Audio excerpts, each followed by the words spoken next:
Hello दोस्तों, हमारे YouTube channel पे आपका स्वागत है। दोस्तों, आज हम समुच्चय के बारे में पढ़ेंगे। समुच्चय की परिभाषा क्या होती है, समुच्चय कितने प्रकार के होते हैं, समुच्चय का रिप्रेजेंटेशन कैसा है, ये सब हम लोग सीखेंगे। तो पहले देखते हैं कि समुच्चय की परिभाषा क्या है। ऐसी वस्तुओं या पदों के संग्रह को समुच्चय कहते हैं जिनमें कोई विशेष गुण हो। या तो कह सकते हैं दूसरी डिफिनीशन, वस्तुओं के सुपरिभाषित समूह या संग्रह को समुच्चय कहते हैं। इंग्लिश में कह दिया जाए तो the collection of well defined objects.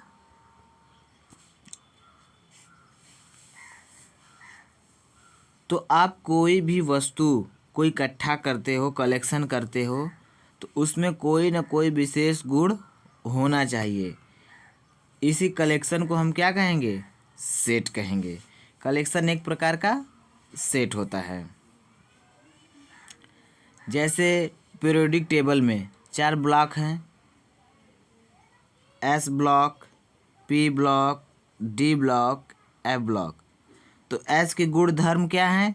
अलग है। इसका गुण अलग है, पी का भी अलग है, डी का भी अलग है, एफ का अलग है। लेकिन एस ब्लॉक में जितने एलिमेंट हैं उन सभी का तत्व एक जैसा है।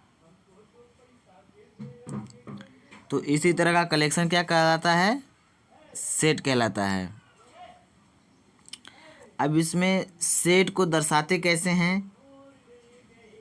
बड़े अक्षरों से, कैपिटल लेटर से, और उसके अंदर जो एलिमेंट रखते हैं वो सब छोटे लेटर रहते हैं। ठीक इस टाइप में। तो इसे हम कहते हैं सेट। और ये जो होते हैं सेट में तत्व होते हैं, अवयव। इसको लिखते कैसे हैं? A belongs to A, A belongs to A, इस तरह लिखते हैं, इस तरह पढ़ते हैं। अब देखेंगे समुच्चय बनाने की कितनी विधियां हैं। समुच्चय बनाने की 2 विधियां हैं, या समुच्चय को दर्शाने की, समुच्चय को निरूपण करने की, या रिप्रेजेंटेशन ऑफ सेट 2 टाइप्स के हैं। एक तालिका विधि या रोस्टर विधि से, और दूसरा निर्माण विधि से। तो तालिका विधि में क्या होता है? इस तरह कर्ली ब्रैकेट में आप बना लेंगे और इसमें जितने एलिमेंट पुट करने हैं आप रखेंगे। जैसे 1 3 5 1 में है, फिर 2 है, फिर 3 है, ये एलिमेंट हैं। तो इस तरह को सेट का रिप्रेजेंटेशन जो होता है वो तालिका विधि से कहते हैं। निर्माण विधि में क्या है? इसके गुणधर्म को लिखा जाता है। जैसे इसका गुणधर्म क्या है?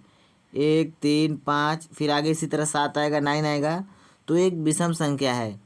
तो एक एलिमेंट हम ले लेंगे ऐसे एक्स, सच दैट एक्स एक क्या है? विषम संख्या है। इसी तरह देखिए 1 है, 4 है, 9 है, 16 है, इसी तरह है ना। तो ये क्या है? एक पूर्णवर्ग संख्या है। तो ये तालिका विधि हो गई और ये निर्माण विधि हो गई। 5 और 7 क्या है? अभाज्य संख्या है। तो ये 3 से बड़ी और 11 से छोटी है। तो ये लिख दिया गया यहाँ पे निर्माण विधि में। और एक 2 है, तो एक सम अभाज्य संख्या है। तो कोई भी सेट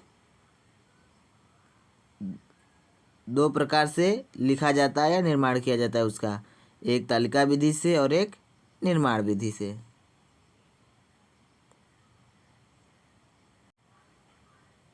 यहाँ पे संख्याओं के कुछ महत्वपूर्ण समुच्चय दिए हैं। जैसे कि एक में देख लीजिए, धन पूर्णांक के समुच्चय को प्रतीक i प्लस से निरूपित करते हैं। i प्लस ये तालिका विधि से है। 1 2 3 4 5 ये धन पूर्णांक समुच्चय है। दूसरा, ऋण पूर्णांकों के समुच्चय को i माइनस से निरूपित करते हैं, ये ऋण पूर्णांक है। तीसरा, पूर्णांकों के समुच्चय को प्रतीक i तथा z से निरूपित करते हैं, ये पूरे पूर्णांक हैं। इसमें मतलब पॉजिटिव और नेगेटिव दोनों हैं। परिमेय संख्याओं के समुच्चय को प्रतीक q से निरूपित करते हैं, q x such that x equal to p upon q p q belongs to I but q does not equal 0। परिमेय संख्या की ये भी डिफिनीसन भी होती है। वास्तविक संख्याओं पूर्णांक परिमेय अपरिमेय के समुच्चय को आर से निरूपित करते हैं, जिसे एक रियल नंबर कहते हैं। तो इन सभी सेटों में एक विशेष गुण धर्म है। जैसे ये धन पूर्णांक है, ये ऋण पूर्णांक है, ये पूरा बस पूर्णांक है, ये परिमेय संख्याओं का सेट है और ये वास्तविक संख्याओं का सेट है। और सेट आपको पता है क्या होता है? वस्तुओं का सुपरिभाषित संग्रह ही सेट कहलाता है। The collection of well defined objects. कितने प्रकार के सेट होते हैं इसको भी हम लोग देख लेते हैं। Different types of a set. विभिन्न प्रकार के समुच्चय या समुच्चयों के विभिन्न प्रकार। यहाँ पे समुच्चय के बहुत सारे प्रकार हैं। इन सबको आप नाम नोट कर लीजिए और बुक से पढ़िए। बाकी का मैं धीरे धीरे वीडियो और बनाता रहूँगा। यदि आप हमारे चैनल पे नए हैं तो चैनल को सब्सक्राइब करें, शेयर करें। देखिए कितने प्रकार के सेट हैं। एक होता है नल सेट, एक होता है फाइनाइट सेट, एक होता है infinite set, equal set, singleton set, subset, proper set. ठीक।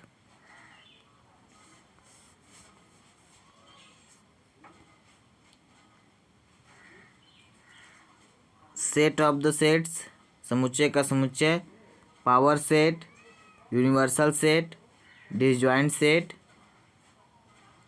कप्लीमेंट्री सेट। तो इन सभी सेटों की डिफिनीसन जो होगी, एक हम सेट आपको बता दिए हैं कि बड़े अक्षर से दर्शाते हैं और इसमें जितने भी एलिमेंट होते हैं सब छोटे अक्षरों से लिखते हैं। ठीक। तो अब जितने भी सेट हैं सबकी डिफिनीसन जो होगी इन एलिमेंटों पे आधारित होगी जो सेट के अंदर होंगे। जैसे यदि इसमें एक भी एलिमेंट नहीं है तो ये नल सेट होगा। यदि एक एलिमेंट हो गया तो ये कहाँ गया, एकल सेट होगा, सिंगलटन सेट। अब यदि 2 है, इधर भी 3 है, इधर 4 है तो ये नंबर फिक्स है ना 4, तो ये फाइनाइट सेट होगा। अब यदि यहीं पर नंबर फिक्स नहीं रहता तो ये क्या हो जाता, इनफाइनाइट सेट हो जाता। तो इसी तरह हम सभी सेटों की डिफिनीसन एग्जाम्पल के साथ मिलेंगे अगले वीडियो में। तब तक के लिए नमस्कार।